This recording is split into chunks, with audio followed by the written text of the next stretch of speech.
And also when husband and wife have a good relationship, భార్య భర్తలు మంచి సంబంధాన్ని కలిగి ఉన్నట్లయితే then you can bring up your children properly. అప్పుడు మీ బిడ్డలను కూడా సరైన విధానంలో మీరు పెంచొచ్చు. The number one rule for bringing up your children, మీ పిల్లలను పెంచడానికి మొట్టమొదటి నియమం ఏంటంటే be faithful and loving to your wife. నీ భార్య ఎడల నీవు విశ్వాసత కలిగి ఉండు, ప్రేమించు. That is number one rule for bringing up children. పిల్లల్ని పెంచడానికి మొట్టమొదటి నియమం అది. And speak graciously, husband and wife, to each other. ఎంతో కరుణ కలిగి కృప కలిగి ఇద్దరి మధ్య సంభాషణ ఉండాలి, మాట్లాడుకోవాలి. Follow this rule in Colossians 4:6. కొలస్సీ 4:6లో ఉన్న నియమాన్ని మీరు అనుసరించాలి. This is a good verse for all of you to write and hang up in your homes. ఇది ఎంతో మంచి వచనము, మీరందరూ కూడా దీన్ని రాసుకొని మీ ఇంట్లో పెట్టుకోవచ్చు. Your home will become like heaven if you follow this verse. దీన్ని మీరు అనుసరించినట్లయితే మీ గృహము పరలోక గృహం లాగా మారుతుంది. Colossians 4:6. కొలస్సీ 4:6. Let your speech always be with grace. మీ సంభాషణ ఎల్లప్పుడూ రుచిగలదిగాను కృపాసహితంగాను ఉండాలి. Like seasoned with salt. మీ సంభాషణ ఉప్పు వేసినట్లు ఎల్లప్పుడూ So రుచిగలది. that you know how to respond to your husband or to your wife. ఆ విధంగా నీ భర్తకు కానీ భార్యకు కానీ ఎలాగూ ప్రత్యుత్తరం ఇయ్యవలెనో, How to reply to your husband. నీ భర్తకు ఏ విధంగా ప్రత్యుత్తరం ఇయ్యాలో, How to reply to your wife. నీ భార్యకు ఏ విధంగా ప్రత్యుత్తరం ఇయ్యాలో. What a wonderful verse for family life. కాబట్టి కుటుంబ జీవితానికి అవసరమైనంత అద్భుతమైన వచనమో కదా ఇది. Please remember it always. ఎల్లప్పుడూ జ్ఞాపకం ఉంచుకోండి దీన్ని. Let your speech always be with grace. మీ సంభాషణ ఎల్లప్పుడూ కృపా సహితంగా ఉండాలి. Maybe sometime your husband is under pressure because he got a firing from his boss in the office and came back home. కొన్నిసార్లు నీ భర్త ఎంతో ఒత్తిడితో వస్తాడు, ఎందుకంటే ఆఫీసులో యజమాని తిట్టుండొచ్చు.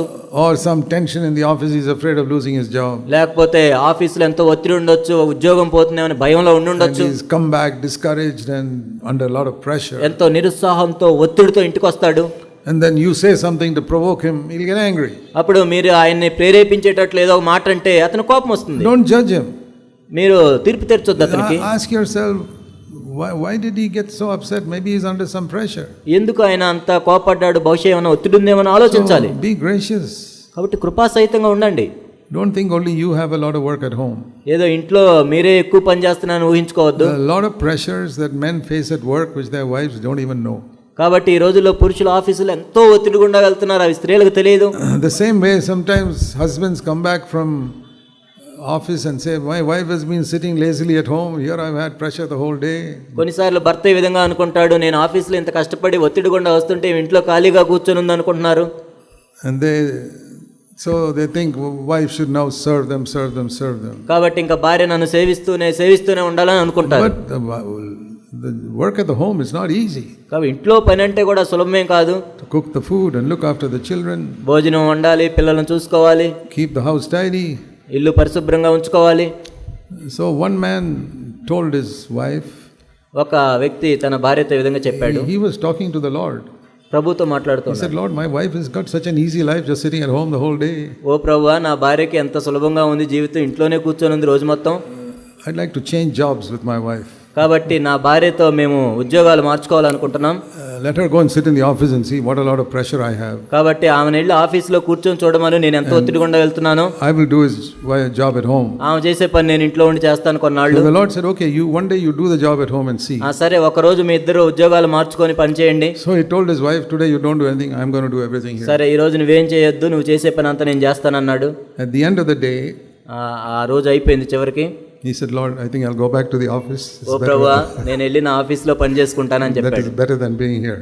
ఇక్కడికంటే అదే బాగుంది నాకు అనుకున్నాడు. So only when you do something you realize how difficult it is. కాబట్టి అసలు మనం ఒక పని చేస్తే తెలుస్తుంది ఆ పనిలో ఉన్న కష్టాలేంటో. So both husband and wife must recognize there's a lot of pressure, whether office or home, there's a lot of pressure. కాబట్టి భార్య భర్తలు గ్రహించాల్సింది ఏంటంటే, అది ఆఫీసులో అయినా ఇంట్లో ఉండే వాళ్ళకైనా ఎంతో ఒత్తిళ్లు ఉన్నాయి. Both must be patient with each other. కాబట్టి ఇద్దరు ఒకరేళ్ళ ఒకరు ఎంతో ఓపిక సహనం కలిగి ఉండాలి. I'll tell you, the devil will only make you think how much you have worked. అపవాది ఏం చేస్తాడంటే, నువ్వెంత కష్టపడుతున్నావో, నువ్వెంత ఒత్తిడిలో ఉన్నావో అదే చూపిస్తుంటాడు. My husband is just lazily sitting at his desk in the office and signing some papers or writing something. నా భర్త ఏదో వరకు ఆఫీసులో కూర్చొని సంతకాలు పెట్టి వస్తున్నాడు. And the husband will think, oh, just my wife is just sitting around in the home. Here I have to run around doing so many things and go to some other office and go here, go there. భర్త అనుకుంటాడు నేను ఆఫీస్లో అటు తిరగాలి ఇటు తిరగాలి, ఆ పని చేయాలి, నా భార్య ఏమో ఇంట్లో ఖాళీగా కూర్చొని ఉందనుకుంటాడు. Both are wrong. ఇద్దరు తప్పే. God gives each of us a task.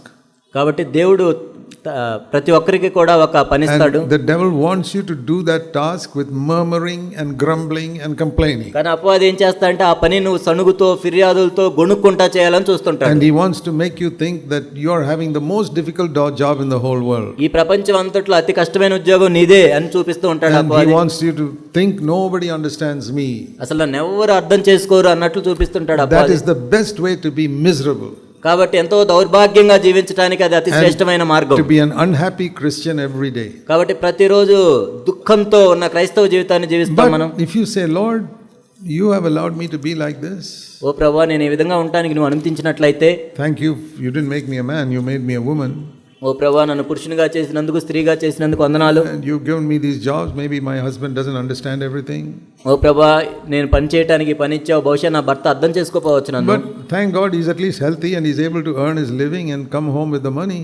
ఓ ప్రభువా ఆయనకు ఆరోగ్యం ఇచ్చావు, ఉద్యోగం ఇచ్చావు, కుటుంబాన్ని పోషించుకుంటున్నాడు, వందనాలు. Thank God I'm not a widow. ఓ ప్రభువా నేను విధవరాలను కాదు. I would have had to bring up the children on my own. లేనట్లయితే నా పిల్లలు నేనే పెంచుకోవాల్సి వచ్చేది. Thank God my husband is not bedridden sick at home. ఓ ప్రభువా నా భర్త పడక మీదే రోగిగా ఉన్న వ్యక్తి కాదు. If you begin to think, there are many things you can thank God for. ఆ విధంగా మనం ఆలోచిస్తూ ఉన్నట్లయితే దేవునికి వందనాలు చెప్పడానికి అనేక అంశాలు ఉంటాయి. Thank God my husband is not a drunkard like some other husbands are. ఓ ప్రభువా వేరే వాళ్ళ భర్తలాగా నా భర్త తాగుబోతు కాదు, అందుని బట్టి వందనాలు. Beat their husbands and waste all their money and drink. తాగొచ్చి భార్యను కొట్టే భర్త కాదు నా భర్త. Thank God my husband has never slapped me. ఓ ప్రభువా నా భర్త నన్ను ఎప్పుడు కొట్టలేదు, అందుని బట్టి వందనాలు. There are many things to be thankful for. కాబట్టి దేవునికి వందనాలు చెల్లించడానికి అనేక అంశాలు ఉంటాయి. Same way husbands say, Lord, I thank you that my wife takes care of the children and hasn't run off with some other man. అదే విధంగా భర్త కూడా భార్య పట్ల చెప్పడానికి అనేక విషయాలు ఉంటాయి. నా పిల్లలను బాగా చూసుకుంటుంది, వేరే వ్యక్తితో వెళ్ళిపోలేదు. You know in America 50% of the wives have gone off with some other men. మీకు తెలుసు అమెరికాలో 50% మంది స్త్రీలు వేరే పురుషులతో వెళ్ళిపోతుంటారు. Even many Christian wives. అనేక క్రైస్తవ భార్యలు కూడా. There's so much of mess in married life in many countries. కాబట్టి అనేక దేశాల్లో మనం చూసినట్లయితే వివాహ జీవితంలో ఎన్నో సమస్యలు ఉన్నాయి.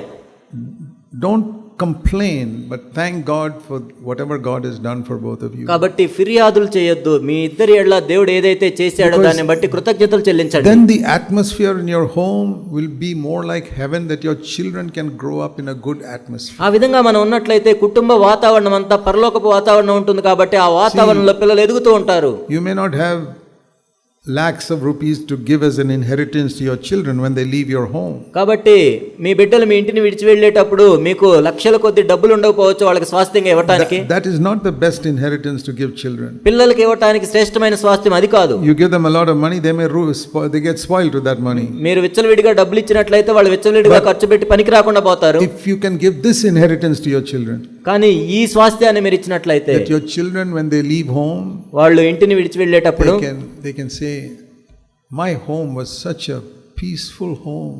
మా గృహం ఎంతో సమాధానకరమైన శాంతికరమైన గృహం. It was like heaven. ఇది పరలోకంలాగే ఉంది. Lord, what an inheritance I've got. That is how I want to build my home also. ఓ ప్రభువా ఎంత గొప్ప స్వాస్థ్యాన్ని నేను పొందాను, నా ఇంటిని కూడా నేను అలా కట్టుకుంటాను. That is the greatest inheritance you can give to your children, even if you cannot give them 1 rupee when you die. నీవు చనిపోయే ముందు 1 రూపాయి వాళ్ళకి డబ్బులు ఇవ్వలేకపోయినా నువ్వు ఇవ్వగలిగిన గొప్ప శ్రేష్టమైన స్వాస్థ్యం అదే. There's so many people give so many rupees to their children, but they don't give them the inheritance of a peaceful atmosphere that they see in their home. చాలా మంది తల్లిదండ్రులు పిల్లలకి లక్షల కోట్ల రూపాయలు డబ్బులు ఇస్తుంటారు కానీ శాంతికరమైన సమాధానకరమైన గృహాన్ని ఇవ్వలేరు వాళ్ళు.